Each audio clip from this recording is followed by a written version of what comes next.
come from?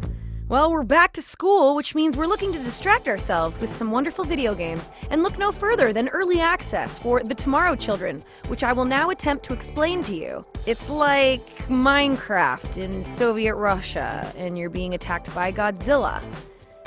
Yeah, this is a tough one to explain, but you're like in a sandbox, and I can assure you, you'll be mining, jetpacking, and building whatever floats your boat, but you'll also be defending against giant monsters, which are attacking your homeland.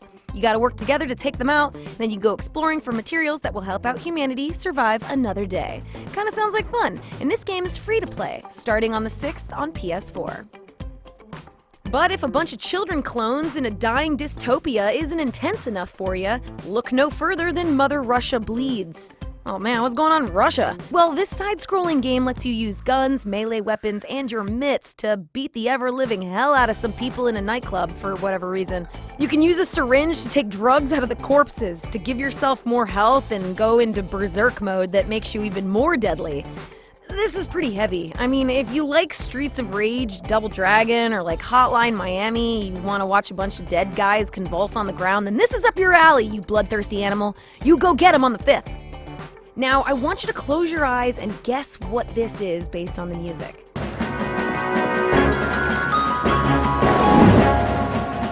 That's it, you're right, it's Oceanhorn, Monster of Uncharted Seas. No, not Zelda.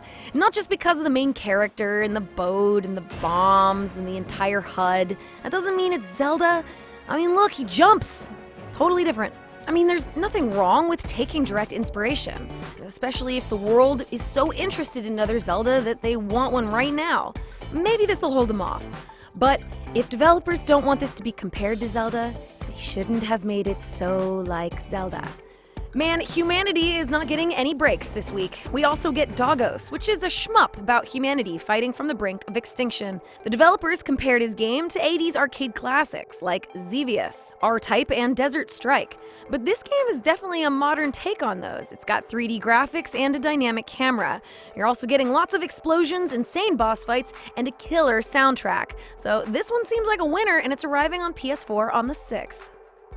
Finally, don't you dare even think about dancing, because this is Just Sing, and that's all you'll do. This is a karaoke rhythm game developed specifically for preteens who consider Instagram filters as a game mechanic. Forget the "now that's what I call music" albums. All your parties will now be filled with Justin Bieber, One Direction, and any other artist selling sex to young girls. You'll want to make sure your niece lip syncs Can't Feel My Face by The Weeknd, because nothing says innocent fun like a song about cocaine.